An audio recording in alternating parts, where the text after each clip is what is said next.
নমস্কাৰ অন্য এটা নতুন ফ্ৰেছ ব্লগলৈ তোমালোক সকলোকে পুনৰবাৰ স্বাগতম জনাইছোঁ। একচুৱেলি এই ভিডিঅ'টো কিহৰ ওপৰত হ'ব ইতিমধ্যে তোমালোকে থাম্বনেইলখন দেখি গম পাইছে, যিহেতু অসম পুলিচৰ ইতিমধ্যে ABUB কনষ্টেবলৰ যি শাৰীৰিক পৰীক্ষা ইতিমধ্যে হৈছে আৰু এই পৰীক্ষা বহুতে এই বিষয়ে সুধি থাকে যে ইয়াত ধৰি লোৱা কাট অফ কিমান যাব পাৰে বা কেনেকৈ প্ৰচেছটো কি হয়, কি ডকুমেণ্ট লৈছে বা যি মাজৰ যিখিনি প্ৰচেছখিনি সেই বিষয়খিনিৰ কথা বহুতেই সুধি থাকে। চ' মই মোৰ নিজৰ যি পাৰ্চনেল এক্সপিৰিয়েঞ্চ শ্বেয়াৰ কৰিম আৰু যিহেতু ময়ো এপ্লাই কৰি থোৱা আছিলে আৰু ময়ো ফিজিকেল যি এক্সাম ইতিমধ্যে দিলোঁগৈ আৰু মোৰ ৰিজাল্ট কি হ'ল সকলোবিলাক তোমালোকক এই ভিডিঅ'তে জনাই দিম। চ' ভিডিঅ'টো চাই থাকিবা শেষলৈকে। একচুৱেলি তোমালোকক মই এটা ভিডিঅ' ক্লিপ দেখাই দিছোঁ, যিহেতু বহুতে গম পায় যে মই শিৱসাগৰ হয় আৰু শিৱসাগৰ যি ফাৰ্ষ্ট APBN লিগিৰ পুখুৰীত ইতিমধ্যে ইণ্টাৰভিউ হৈছে আৰু তাৰ ইণ্টাৰভিউ 2 তাৰিখলৈকে আছে। যিসকলে দিছে বাৰু তেওঁলোকে গম পাইছে, যিসকলে নাই দিয়া বাট বেলেগ ডিষ্ট্ৰিক্টতো এতিয়ালৈকে 15খন বা ছেকেণ্ড ফেজত ষ্টাৰ্ট হোৱা নাই, তেওঁলোকেও হয়তো গম পাব, ইয়াৰ পৰা আইডিয়া এটা হ'ব যে কেনেকৈ কি ডকুমেণ্ট জেৰক্স লাগিব বা কি বিচাৰিছে সকলোবিলাক কৈ থাকিম, তোমালোকে শুনি থাকিবা। ফাৰ্ষ্ট হ'ল প্ৰথম কথা হ'ল তোমালোকৰ প্ৰথম যেতিয়া গেটত তোমালোকে এণ্ট্ৰি কৰিবা, এণ্ট্ৰি কৰোঁতে তোমালোকৰ যি ফিজিকেল এণ্ট্ৰেঞ্চ টেষ্টৰ যিটো এডমিট কাৰ্ডটো অৰ্থাৎ পুলিচৰ যিটো এডমিট কাৰ্ডটো সেই এডমিট কাৰ্ডটো চাব। চ' এডমিট কাৰ্ডটো চাই তোমালোকে এণ্ট্ৰি কৰিলা। এণ্ট্ৰি কৰাৰ পাছত তোমালোকৰ ফাৰ্ষ্ট প্ৰথমে এবাৰ মেডিকেল টেষ্টটো হৈছে। মেডিকেল টেষ্টৰ কাৰণে প্ৰথম প্ৰথম যিটো একচুৱেলি কাউণ্টাৰ ৱাইজ থাকে 1 2 3 4কৈ, তাৰ যিটো প্ৰথম কাউণ্টাৰটো তোমালোকক এইটো ল'ব, যি এডমিটটো ল'ব অৰ্থাৎ ফিজিকেল ষ্টেণ্ডাৰ্ড টেষ্টৰ যিটো এডমিট কাৰ্ডটো প্লাছ তোমালোকৰ মেট্ৰিকৰ এডমিট কাৰ্ডটো আৰু তোমালোকৰ মেট্ৰিকৰ এডমিট কাৰ্ডটো ল'ব, মেট্ৰিকৰ পাছ চাৰ্টিফিকেট, মেট্ৰিকৰ হাই ছেকেণ্ডেৰী যদি দিছা তেন্তে হাই ছেকেণ্ডেৰী পাছ চাৰ্টিফিকেট। চ' প্ৰথম সেইকেইখন চাব। সেইখন চোৱাৰ পিছত তোমালোকৰ ফেজ 1 নে ফেজ 2 সেইটো ওপৰত কৈ দিব যে তোমালোকে অৰ্থাৎ ফেজ 1 কোনখিনি, যিখিনিয়ে 2018 চনত বা 17 চনত প্ৰথমতে যেতিয়া এপ্লাই কৰিছিল, আৰু ফেজ 2টো হৈছে যিখিনি ছেকেণ্ড টাইমত এপ্লাই কৰিছিল তেওঁলোকে ফেজ 2 হয়। আৰু এই বিষয়ত মই ক'ম যে চাৰ্টিফিকেট কোনখিনি লৈছে, কম্পিউটাৰৰ হওক বা কেতিয়াৰ পৰা লৈছে কেতিয়াৰ পৰা নাই লোৱা, চ' এইখিনিও ক'ম মই, তোমালোকে চাই থাকিবা। এতিয়া মেইন কথা হ'ল তাৰপিছত ডকুমেণ্ট দিয়াৰ পিছত তোমালোকৰ কি ডকুমেণ্ট লাগিব মই কৈ দিওঁ। যদি তোমালোকে ফাৰ্ষ্ট তোমালোকৰ হ'ল ফিজিকেল ষ্টেণ্ডাৰ্ড টেষ্টৰ এডমিট কাৰ্ডটো লাগিব, প্লাছ মেট্ৰিকৰ এডমিট কাৰ্ড লাগিব, মেট্ৰিকৰ পাছ চাৰ্টিফিকেট লাগিব, মেট্ৰিকৰ মাৰ্কশ্বিট লাগিব। যদি তুমি হাই ছেকেণ্ডেৰী পাছ দিছা তেন্তে হাই ছেকেণ্ডেৰী এডমিট কাৰ্ড নালাগে, হাই ছেকেণ্ডেৰী মাৰ্কশ্বিট পাছ চাৰ্টিফিকেট লাগিব। যদি তুমি ডিগ্ৰী দিছিলা তেন্তে ডিগ্ৰী পাছ চাৰ্টিফিকেট, মাৰ্কশ্বিটখন ইমান ইম্পৰ্টেণ্ট নহয় কিন্তু ডিগ্ৰী পাছ চাৰ্টিফিকেট লাগিব। বাকী যদি তোমাৰ কম্পিউটাৰ আছে কম্পিউটাৰৰ চাৰ্টিফিকেট লাগিব। কিন্তু কাষ্ট PRCটো মেণ্ডেটৰী হয়। কাষ্ট PRC তোমালোকক বহুত ইম্পৰ্টেণ্ট হয়। সেইখন যদি কাষ্ট আছে ধৰি লোৱা OBC থকাখিনি OBC, ST SC থকাসকলৰ ST SC আৰু PRCখন প্ৰয়োজন হ'ব। তাৰপিছত নেক্সট আহিলে তোমালোকৰ যদি NCC আছে, NCC থাকিলে NCC থকাসকলে লৈ যাব অলৰেডি চাৰ্টিফিকেট। আৰু তোমালোকে যদি টেকনিকেল ক'ৰ্চ কৰিছিলা ITI হওক বা পলিটেকনিক হওক তোমালোকৰ সেই ডিপ্ল'মাখন লৈ যাব লাগিব। চ' সেইখিনি গোটেই ডকুমেণ্টখিনি বনাই আগে যিমান পৰিমাণে কমপ্লিট বেছিকৈ নাচায়, জাষ্ট প্ৰথমে কেইখনমান চাব। তাৰপিছত তোমালোকৰ প্ৰথম ধৰি লোৱা বডি মেজাৰমেণ্ট কৰিব, হাইট চেষ্ট সিমানখিনি জুখিব। আৰু হাইটটো কিমান হয় অলৰেডি তোমালোকে গম পাইছাই যে OBC ক্ষেত্ৰত একচুৱেলি 162.56 লৈ আছে এতিয়া, যিহেতু OBC হৈ আছে। বাকী SC ST বা আনৰিজাৰ্ভ সকলোৰে ক্ষেত্ৰত একচুৱেলি বেলেগ হয়। মই যিহেতু OBC হয়, মোৰ যি ফালৰ পৰা আমাৰ যি হাইটটো জুখিছে যিমান সেইটো কৈছোঁ। আৰু বডিটো যিটো তোমালোকে 5 এক্সপাণ্ড কৰিব লাগিব। বডি 5 এক্সপাণ্ড কৰিলে তাৰপিছত তোমালোকৰ নকনি চাব। নকনি চোৱাৰ পিছত তোমালোকৰ যি হাতখন একচুৱেলি লৰাই চাবলৈ দিয়ে যে হাতখন হয়তো কাৰোবাৰ কিবা কপেনি বা আঙুলি কিবা প্ৰব্লেম আছে নিশ্চয়, হাত দুখন তোমাক থিয় কৰাই এনেকৈ লৰাই মেলি চাবলৈ দিব। নকনিটোতো কেনেকৈ চাই অলৰেডি তোমালোকে গম পাইছে যে গুহা দুটা লগাই চাব। তাৰপিছত নেক্সট হ'ল তোমালোকে কালাৰ ভিজন, সংখ্যা কিছুমান বহিবলৈ দিব। মই তোমালোকক ইয়াত দেখাই দিছোঁ বা তোমালোকেও গম পোৱা যে 45 থাকিব, 6 থাকিব, তেনেকৈ থাকিব। তাৰপিছত আঁতৰৰ পৰা আখৰ কিছুমান পঢ়িবলৈ দিব, সেইকেইটা কৰিব। তাৰপিছত ডক্টৰজনে যিখন ৰিপৰ্টটোত চাইন কৰা সেইটো কমপ্লিট হোৱাৰ পাছত নেক্সট তোমালোকৰ যি বুকুত যিটো শ্লিপ নাম্বাৰ তোমালোকৰ যিটো ৰানিং যিটো ID সেই ID এটা লৈ পিনি সেইটো ৰেজিষ্টাৰ কৰিব। তাৰপিছতে তোমালোকৰ প্লেগ্ৰাউণ্ডলৈ লৈ যাব। প্লেগ্ৰাউণ্ড নহয়, তোমালোকৰ ৰানিং গ্ৰাউণ্ডলৈ। তাত তোমালোকৰ দৌৰ হ'ব, দৌৰত পাছ কৰিলে নেক্সট জাম্প হ'ব। জাম্পত তোমালোকে কোৱালিফাই কৰিলে তোমালোকক ফাইনেল ৰিচিপ্টটো দি পঠিয়াই দিব। তাত তোমালোকক ABUB মাৰ্কছ ৱাইজ থাকিব। এতিয়া বহুতে সুধিছে যে কাট অফটো ডিষ্ট্ৰিক্ট ৱাইজ যাব কেনেকৈ যাব। চ' মই কওঁ যে কাট অফটো এতিয়ালৈকে কোনেও ক'ব নোৱাৰে কিমান যাব, যিহেতু ষ্টুডেণ্ট বহুতে এপ্লাই কৰিছিলে আৰু বহুতে এক্সাম দিয়াগৈ নাই। চ' তোমালোকে ভাবিছা যে বহুতে এক্সিলেণ্ট মাৰিছে, বহুতে মাৰিব পৰা নাই, কিন্তু এটা ডিষ্ট্ৰিক্টত যদি ধৰি লোৱা তুমি 100টা ভেকেঞ্চি আছে, তাত এক্সিলেণ্ট হয়তো মাৰিছে 50টা মানে এক্সিলেণ্ট মাৰিছে এতিয়ালৈকে, জাম্পেই হওক বা দৌৰেই হওক, কিন্তু বাকী 50টা হয়তো মৰা নাই। চ' বস্তুটো হয়তো এভাৰেজে আহিব, যিয়ে নহওক লোৱাৰটো আৰু আপাৰ দুইটা চাইড নি এভাৰেজত আহিব, সদায় কাট অফটো তেনেকৈয়ে মাৰিব, কিন্তু কিমান আহিব এতিয়ালৈকে কোনেও ক'ব নোৱাৰে, যিহেতু SSC বহুতখিনি কেণ্ডিডেট ইতিমধ্যে গুচি গ'ল। চ' বহুতে এইবাৰ হয়তো দিয়াগৈ নাই, ৰ'দ দেখিও বহুতে দিয়া নাই, কিন্তু পাছ কৰিছে, বহুতে কৰিছে। চ' সেইটো কথা হ'ল তোমালোকে কাট অফটো লৈ সিমান একো টেনশ্যন কৰিবলগীয়া কথা নাই। মই নিজে দিছোঁ, মই নিজে একচুৱেলি দি পিনি ময়ো পাছ কৰিছোঁ বাৰু। মই সেইকাৰণে মই নিজৰ যিটো পাৰ্চনেল এক্সপিৰিয়েঞ্চটো কৰিছোঁ, ইয়াত বস্তুটো দেখাই দিবলৈ একচুৱেলি ভাল নহয়, যিহেতু এই বস্তুটো শ্বেয়াৰ কৰা নহয়। এইবাৰ ৰিচিপ্টখন বহুতে শ্বেয়াৰ কৰা নাই, আৰু একচুৱেলি শ্বেয়াৰ কৰাৰ কথাও নহয়। জাষ্ট মই তোমালোকক কৈছোঁ যে ময়ো সেই জাষ্ট ফিজিকেল দৌৰ হওক বা জাম্প হওক কোৱালিফাই কৰি এটা জোখৰ নাম্বাৰ এটাই পাই থৈছোঁ বাৰু। একচুৱেলি কাট অফ কিমান যায় সেইটো ময়ো ক'ব নোৱাৰিম। চ' বহুতে এইটো সুধি থাকে যে কাট অফ কিমান যাব, আমুক তামুক। চ' কিছুমানে হয়তো এনেই ভয় খুৱাইছে যে ইমান যাব। চ' এতিয়ালৈকে তুমি ক'ব নোৱাৰা, যেতিয়ালৈকে অফিচিয়েলি লিষ্ট পাব্লিছ নহয় তেতিয়ালৈকে তোমালোকে ক'ব নোৱাৰা যে কাট অফ কিমান যাব। চ' এইখিনিয়ে আছিলে।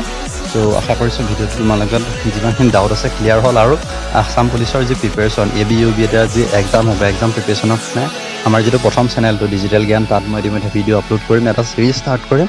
চ' যদি তোমালোকে বিচৰা তেন্তে সেই চেনেলটো চাই ল'ব পাৰিবা। ইতিমধ্যে সকলো আছেই, হ'লেও সেইটো চেনেলটো ছাবস্ক্ৰাইব কৰি ৰাখিবা। আৰু এইখিনি আছে, যদি এতিয়াও তোমালোকৰ কিবা সুধিব লগা থাকে তেন্তে ভিডিঅ'টো কমেণ্ট কৰি জনাবা, মই যিমান পাৰোঁ তোমালোকৰ ৰিপ্লাই দিবলৈ চেষ্টা কৰিম। চ' ইমানেই আছিলে, ধন্যবাদ।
অৰ্ডাৰতকৈ আৰু চেলত ডিগবৈত যিখিনিয়ে কৰা নাই, ডিগবৈখিনি দৰমহাটো বহুত বেছি।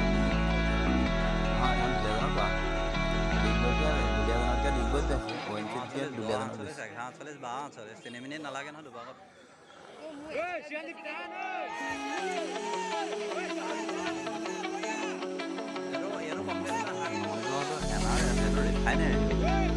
ৰিফাইনেৰী পইচাটো বেছি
চোৱা ছাগলীয়ে ফুল খালে তহঁতৰ